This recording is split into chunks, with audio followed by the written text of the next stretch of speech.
I'm 81 years old. My name is Margaret Hale.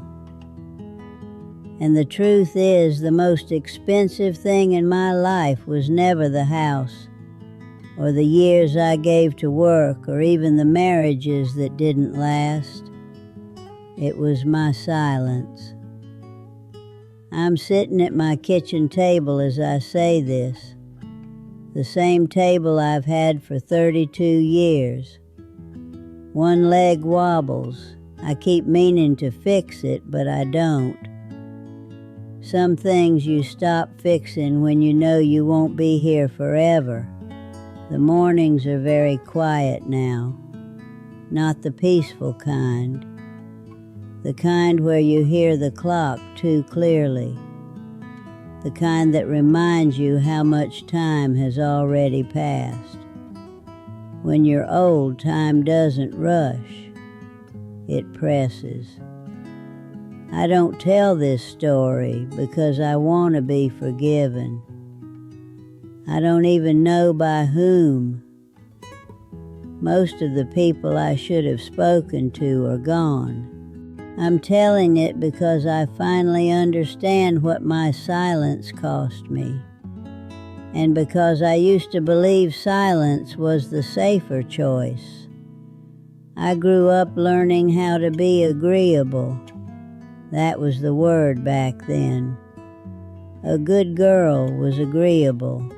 She didn't make scenes. She didn't ask for too much. She didn't say the thing that might upset the room. My mother used to say, "Margaret, just let it go. It's easier that way." And she wasn't wrong. It was easier. In the moment.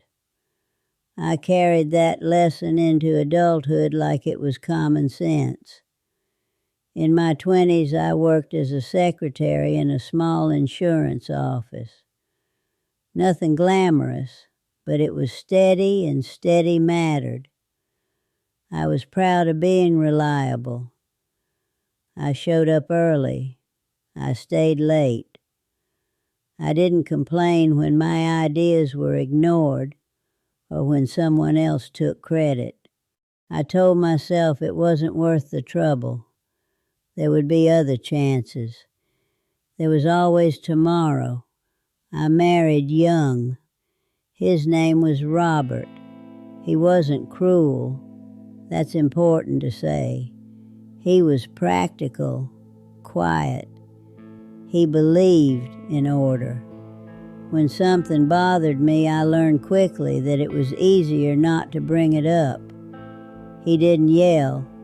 He just shut down. The room would go cold. So I kept things to myself. Little disappointments at first, then bigger ones. I told myself this was what adulthood looked like. Compromise, maturity, endurance. Years passed like that, not loudly, just steadily. There were moments I remember now with painful clarity. Standing in the doorway of the living room wanting to say something important and deciding it could wait. Sitting in the car after a family dinner rehearsing a sentence I never said. Writing letters in my head that never reached my mouth. Nothing dramatic happened. That's the problem. Silence doesn't announce itself as damage. It blends into daily life. It feels responsible. It feels polite. By my 40s, I was exhausted in a way sleep didn't fix. Robert and I lived parallel lives. We shared a house, a schedule, obligations. We didn't share much else. I noticed it, of course. But I told myself this was normal. Everyone settles. Everyone compromises. Love changes shape, they said. I believed them. I believed a lot of things that kept me quiet. I thought there would be time later to explain myself, to be honest, to say the things I didn't yet have the courage to say. I didn't realize that later is not something you can count on. That understanding came much later, and when it came, it didn't arrive gently. If you won't stay with me a little longer, I'll tell you what finally broke the silence. The turning point wasn't loud. There was no argument, no dramatic exit. It was a phone call on an ordinary Tuesday afternoon. Robert had collapsed at work. Heart attack. He was already gone by the time I arrived at the hospital. I remember the way the nurse spoke to me, soft, careful, as if volume alone could undo what had already happened. I stood there listening, nodding, holding my purse too tightly. And the strangest thing happened.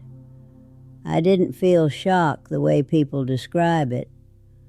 I felt interruption, like a sentence had been cut off mid-thought.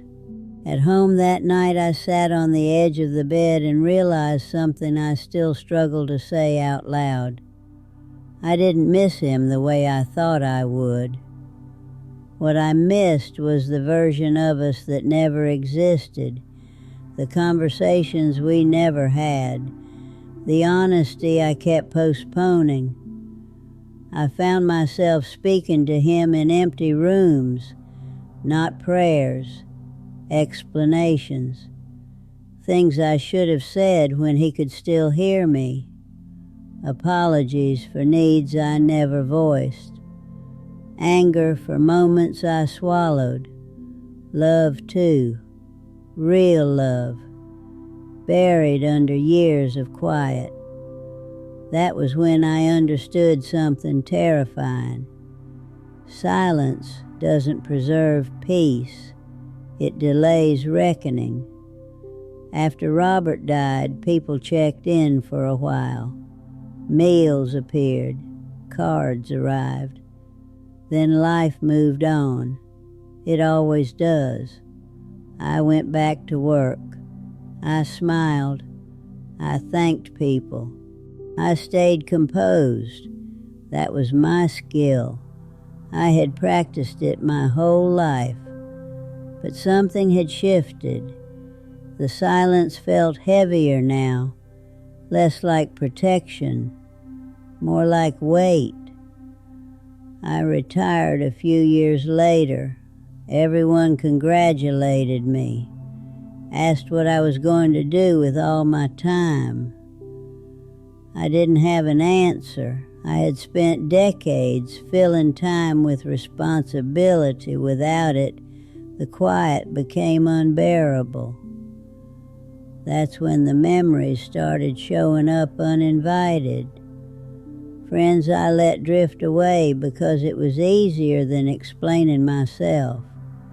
A sister I hadn't spoken to in years after a disagreement I decided wasn't worth resolving. Opportunities I didn't take because I didn't want to inconvenience anyone. Versions of myself I never allowed to exist. None of it seemed tragic at the time. That's what hurts the most. I wasn't careless. I was careful. Too careful. I used to believe regret came from big mistakes, bad decisions, obvious failures. But regret, I've learned, grows best in the absence of action, in the things you almost say, almost do, almost become. There's a particular kind of loneliness that comes from being surrounded by people who don't really know you. I lived in that loneliness for years without naming it. I thought loneliness meant being alone. I didn't realize it could happen while married, while employed, while busy. I told myself my needs were unreasonable, that my feelings would pass, that speaking up would only complicate things. So I stayed quiet, and the world took that quiet as confirmation that everything was fine. Now at 81, I can see how often silence was mistaken for strength, including by me.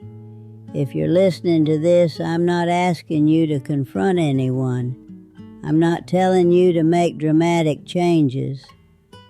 I'm only saying this: the things you don't say don't disappear. They wait, and they wait patiently. In the next part, I want to tell you what silence took from me that I didn't notice until there was no way to get it back. I don't have many years left. I feel that in my body every morning. What I lost to silence cannot be returned, but it can be named. I lost closeness, not through betrayal, but through distance that grew unnoticed. I lost the chance to be fully known. People remember me as kind, reliable, calm. Very few remember me as honest. I lost moments, not catastrophes. Moments. The ordinary ones where a sentence could have changed the direction of a relationship, where truth could have deepened love instead of threatening it.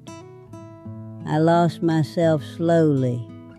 Each time I chose quiet over clarity, I became easier to live around and harder to live inside. If I could speak to my younger self, I wouldn't tell her to be braver. I'd tell her silence is also a choice, and it charges interest. You don't pay right away.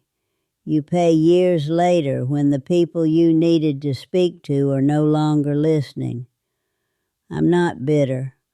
I'm grateful for what I did have. But gratitude and grief can sit in the same room. They often do. These days I speak more, not loudly, just honestly, mostly to myself, sometimes to strangers. It feels late, but it feels real. If this story stays with you, that's enough. You don't owe me agreement. Just don't assume there will be time later. I am Margaret Hale. I am 81, and I am learning finally to let my words exist while I still can before it ends.